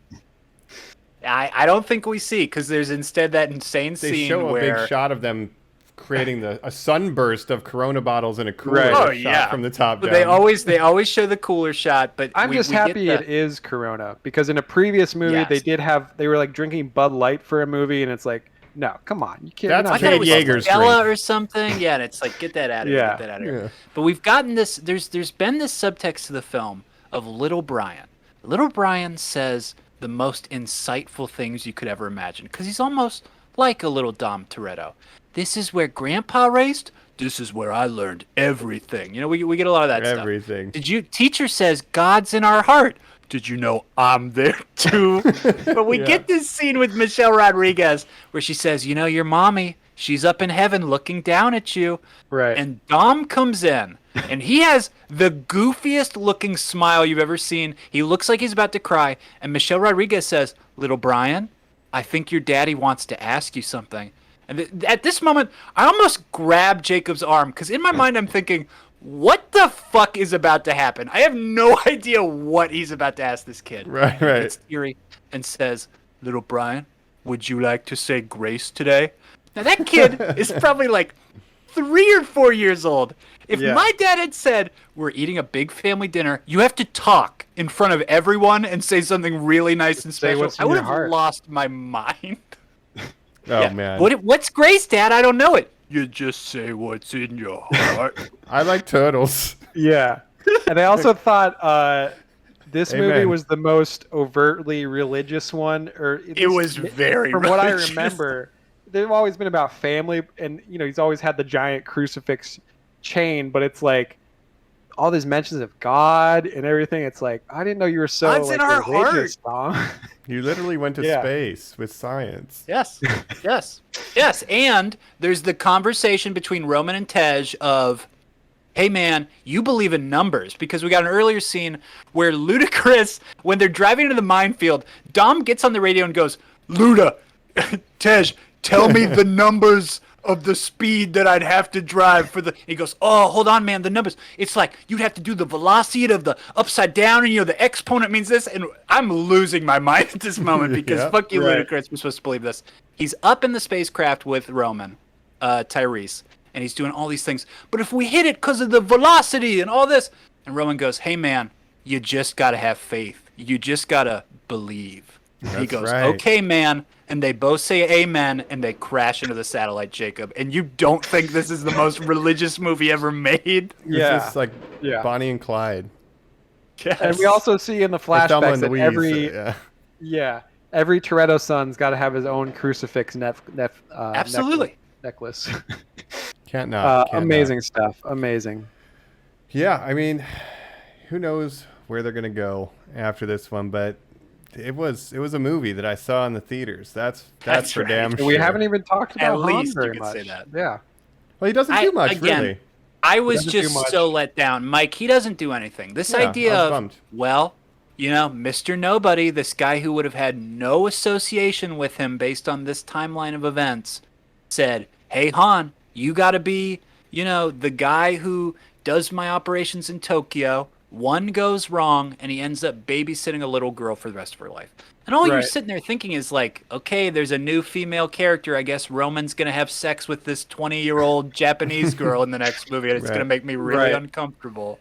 Well, and also, I just want to say that, like, Han, them killing Han or faking his death, and he doesn't, he can't say goodbye to anyone.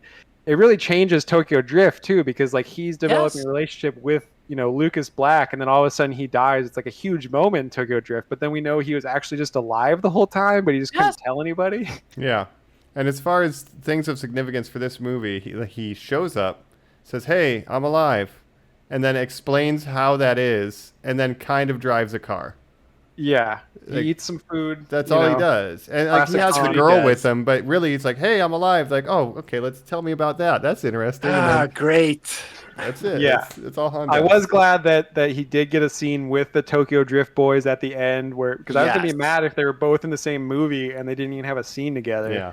I mean, he was kind of like his mentor in Tokyo Drift, so we see them, reconnect. So that's nice. Yeah. But again, why are they doing the rocket stuff in this movie? When did they become I'll be honest with you. Fast and the Furious presents Tokyo Drift 2. I would be into that.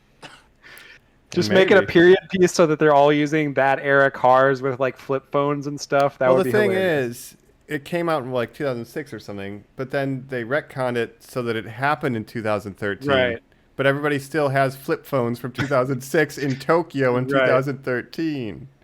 Yeah. Poor District Mike, you wouldn't understand. Yeah, you got Bow Wow. These shoes didn't even come out yet. Like, actually, they came out 5 years ago. Yes, guys actually, are they're old. very bad.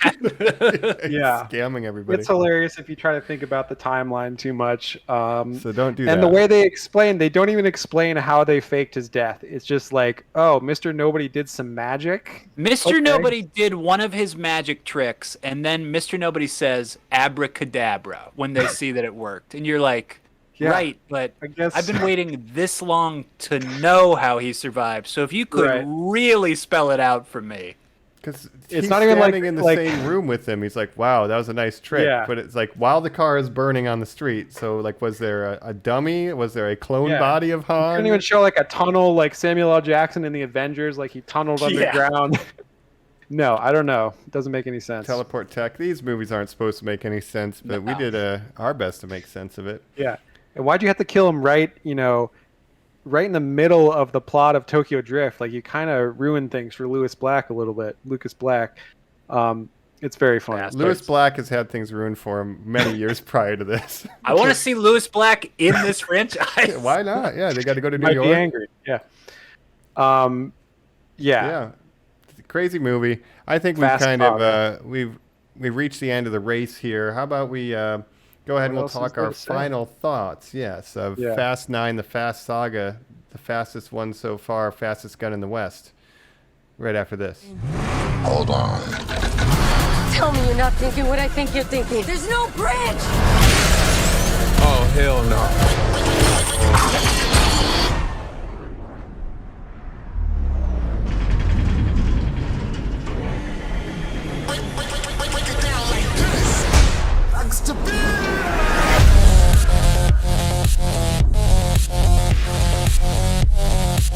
Hey guys. Surprise. Nice clubhouse.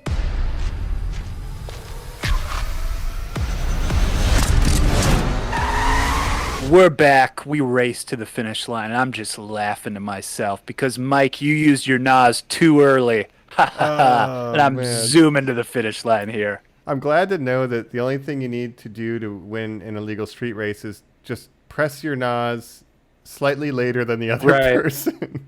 Well, that's what I always thought was funny about like the first movie, and that's why I like Tokyo Drift better. Is that all the first movie is like when you press your NOS and how much NOS you have. Like they say like, oh, the car doesn't make the driver, but it kind of does. The It NOS absolutely makes the does. driver, really. That's I mean, Yeah. we wouldn't even have the drink without the Fast and the Furious, so thank you. That's right. Here's speaking of hitting the NOS too early, we're saying this is jumping the shark. Did the franchise hit the NOS too early on this one? And I want to ask about box office here. Great, I mean, pandemic, numbers for the U.S. Number one weekend, 70 million domestic, but overseas, I mean, how are we looking? It's not seeming too great, right? It's And this is going to be the lowest opening ever since Fast and the Furious Tokyo Drift. Really? Because again, they've just quadrupled and quadrupled and quadrupled. But like you said, Mike, it's a good, solid opening for pandemic. yeah. the And isn't best it one also so far. like the biggest opening of the year so far? Yeah, which Because it's it's been also rough the widest sledding. release of the year, I think. Yeah, and people Totally. are vaccinated, starting to feel more comfortable. Capacity And restrictions it wasn't are going released away. on any streaming or anything at the same No. time. So it's You only don't in have an theaters. option. Yeah. Yeah. So the thing is, obviously, the numbers are skewed. This was supposed to come out in 2020. It got pushed back. Now we have it. Good numbers comparatively compared to things like Godzilla vs Kong, which did have VOD and same day. Not performing well overseas, as good as the other movies. Whether that's related to John Cena saying that Taiwan is a country, how dare he? Not performing as well in China. But regardless, yeah, this is, as Colin said, the lowest so far, except for Tokyo Drift, which was the lowest grossing of any of them. So it is Right. very related to shouldn't Tokyo be. It's a Drift, great even movie. behind the scenes. So If it had come out in a normal time, do you guys think it would have gotten $1 billion? that's the question. I feel like if this came out in a normal time and I had not been trapped indoors and not gone to a movie in such a long time, I probably would have liked it less. I probably would have wanted to nitpick it more than I ended up doing, right? And as I said, I guess this is kind of my general final thoughts. It has a very strong opening act where it is very over the top and ridiculous. There's things like setup and payoff and the whole mine sequence, the minefield is it's better than Crystal Skull's, chase scene through a jungle, right? It's excellent. Yes. And then the final But not action better than scene- Galaxy Quest. No, Galaxy Quest is probably the best Star Trek movie. And then Easily. the final action scene with magnets, that's not how they work, but is it exciting? Yeah, you get the new Supra, you get some cool cars. It's interesting stuff that I've never seen before, right? It's very Mad Max when they're fighting on top of the vans, Very well executed. The middle, maybe too many characters, gets a little boring, even though I like seeing Han and stuff. It's like the middle feels very dead. So while I enjoyed those segments, yeah, hindsight, a little bit dragged out, and I certainly think I would have liked it less in a normal time. Interesting. Yeah. I think, I'd say it's better than Fate of the Furious, which was the last, Fast 8, Fate of the Furious. It's, of these later ones, I would say I would put it up higher than some of these other later ones. But, it is kind of jumping the shark a bit. I don't, the thing is with these movies, to enjoy them, you can't think about them too hard. You can't take them too seriously. You just have to, they're just kind of mindless popcorn movies that you just go in and you can immediately kind of forget the plot of, but it doesn't matter. You just want to see them drive some cars and do some crazy stuff.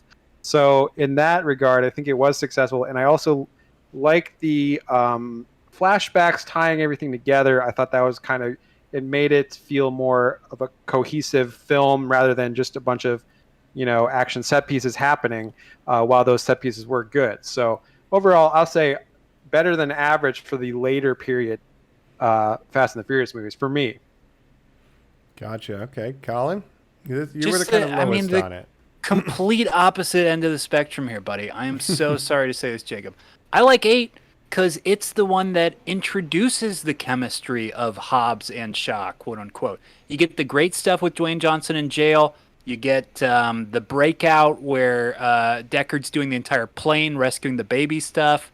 And it's the shakeup.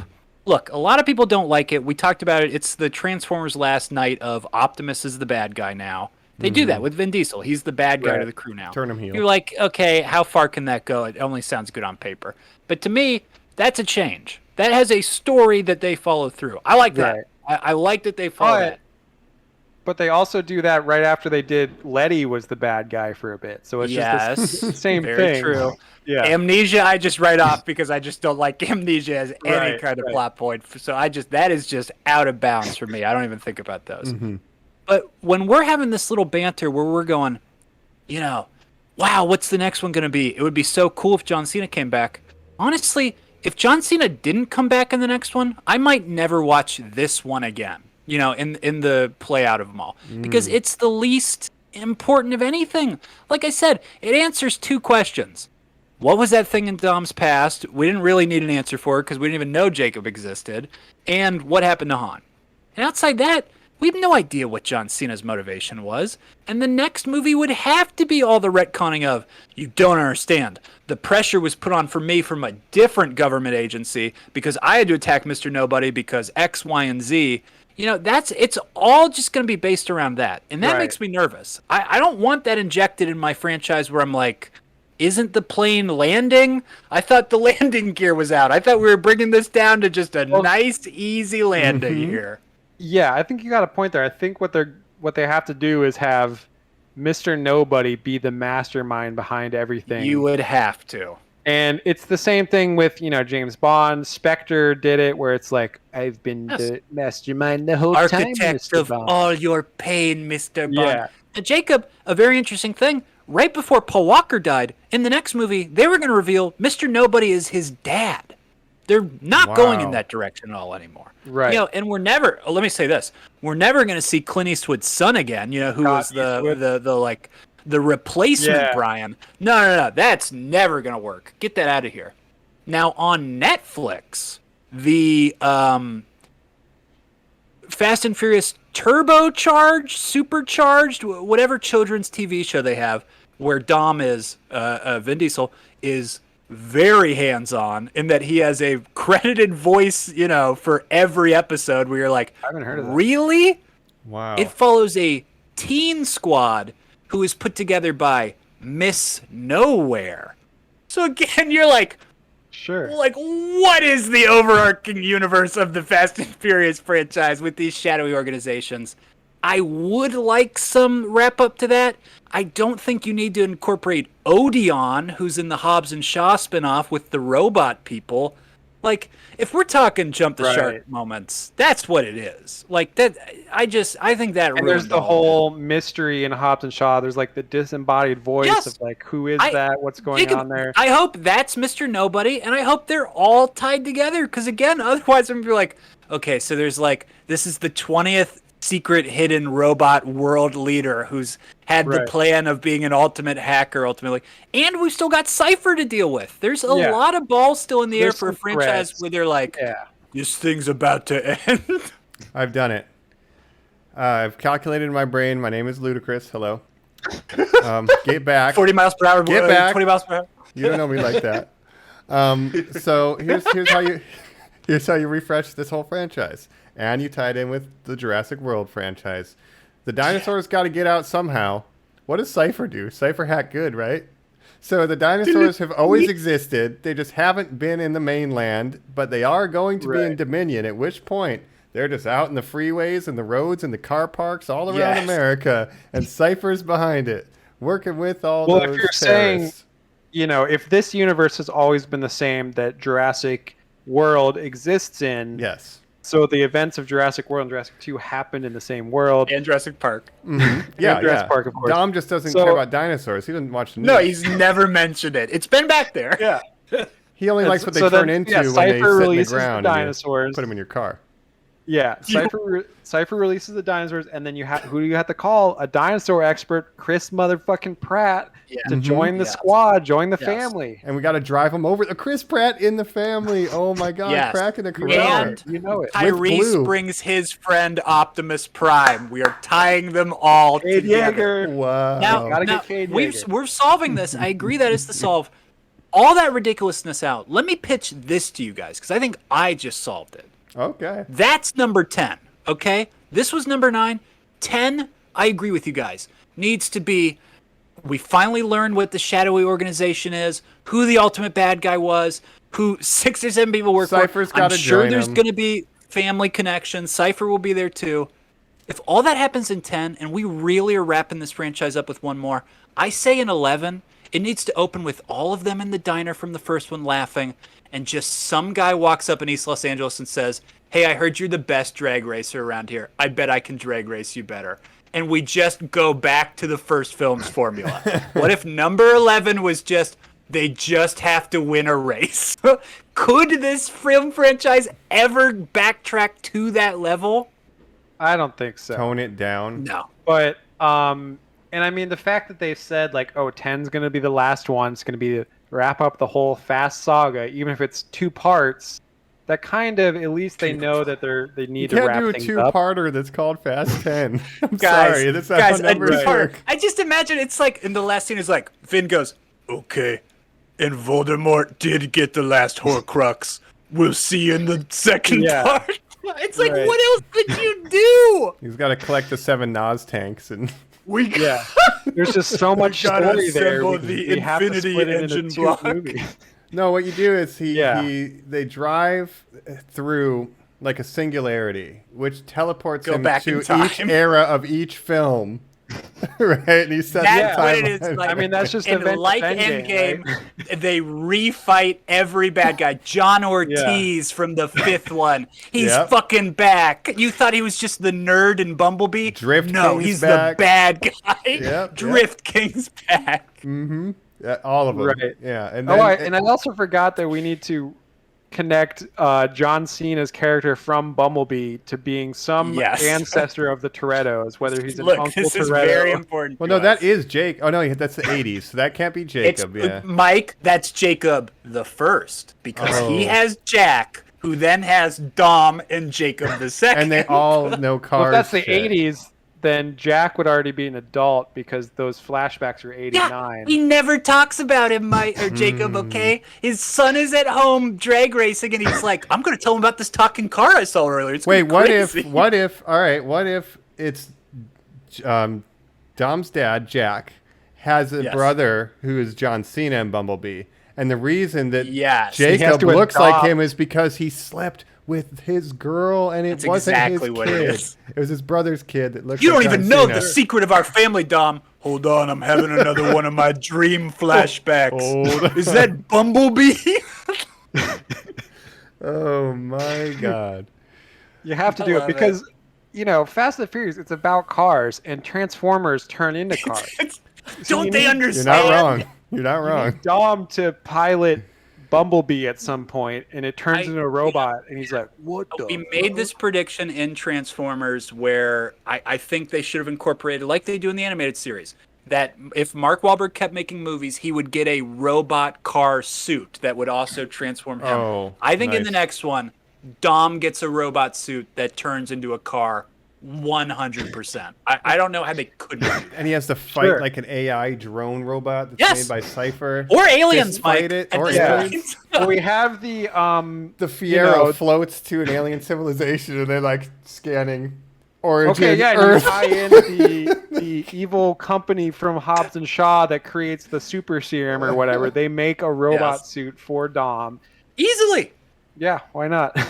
And then the aliens are pissed off that we threw their space garbage, out there in their origin Earth, and they invade. And then Dom's got to punch them and race them. And we get N-Oxide from Crash Team Racing, who says, "All right, we'll only it's a Space Jam situation. We'll only leave you alone if you win in this race." Exactly. On the Rainbow Dom, Road. you need the matrix of leadership. Optimus, is that you? We need our best team of car people. Who are we going to call? Probably Dom Toretto and his crew, who have saved the world with cars many times. I like it. Sam Witwicky. We need our best car people, and Dom says, "You said you need your best car people, but what you need is your best car people." Optimus. It'd be the only way to top everything that they've done so far. Need this. It would jump every shark so hard that every universe would reset back to a time where nothing is ironic anymore. If you do that, I think so yeah. And then you're right. And then the next movie is just a race car LA movie. street racing movie. Yeah. Yep. I'm proud of us. Yes, and then I'm telling you, they're sitting at the table. Dom is the cross has been replaced with the matrix of leadership. He's wearing some sort of crown too to show that he's like defeated like Cobra or the GI Joes by this point. And it's like, hey, old man, I heard you race good. It's still the same backyard, but they're sitting around the table from the last night. That giant round table. Right. Yeah. I also always He's got wanted the to tie sword in bracelet. Triple X and have Xander Cage just be like a long lost brother of Don Toretto. Jacob has one. pitched this since Clone. we watched the Xander movies. But if Yes. in one of these movies he just went, and Vin would love it because he would love to do a scene where it's like 2 Vins in one scene. But if he was like, we gotta get my brother, the extreme sports star, to do this. Yeah. I Cypher mean, cloned and him Vin when Diesel he is a was her twin in friend. real life. Yeah. Yeah. So it's too perfect. But yeah, just have someone come into the diner from the first movie. I hear they make a good tuna sandwich here. No one likes the tuna here. Oh shit. That's a reference to the first As movie. they come out of the black hole, he parks in the parking lot, Dom, and goes into the diner, at which point he hears, "I'll have a tuna sandwich." Credits. Yeah, and then it's the revealed to perfect be circle. Riddick. A guy with eyes that can see in the dark. What if the every singularity character- race leads him The to every Vingularity. universe. Yeah, that's how he ends up on Riddick. It's just Dom Toretto. He's just Look, why don't has they to be. pay us to write these movies? That's what I don't Yes. understand. you get a discount, you get a better product, right? Hit us up at Normies Absolutely. _ Pay us to write That's how our we're doing it. Transformers, Triple X, Fast and the Furious, Jurassic Park, Oh, God. tie-in. We'll Look, make it. What powers cars? Gasoline. What's gasoline and oil made out of? Dinosaurs. It's all right there. Come There on. you go. You Right. got the dinosaur Transformers. You got real dinosaurs. It all makes sense. Yeah, I love it. We did it. Well, thanks We did everybody it, for Normies. joining us on this ride through the Fast 9, the Fast Saga. We really did go Yes. through the Fast Saga, past, present, and Yes. future. And thanks for sticking around if you made it this far with us. Yeah, you were running like Mike's movies, Sonic, fast. We're moving fast here. That's We right. appreciate you coming along. Even if we didn't like this movie, we're sure you did. Some of us did. It's still fucking fun to talk about, and we got a lot of great stuff to be talking about soon on a bunch of new episodes. But if you do want to hit us up with suggestions, what you guys missed in F9 is, God is in all our hearts. Hey, perfect. Send us that message at Preaching to the choir. at Normies_like_us if you want to tell us that our moms are also looking down from heaven. Mm-hmm. And, Thanks, Normies. Yeah, thanks, Remember, Normies. I'm always a quarter mile from your heart, family. And you'll always rock.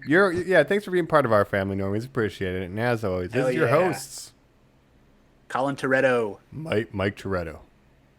Jacob Toretto, international super spy. This has been the Toretto family. Catch you next time, Normies. Signing off. You can listen to any podcast you want as long as it's Normies Like Us. Bye. Yes. Bye.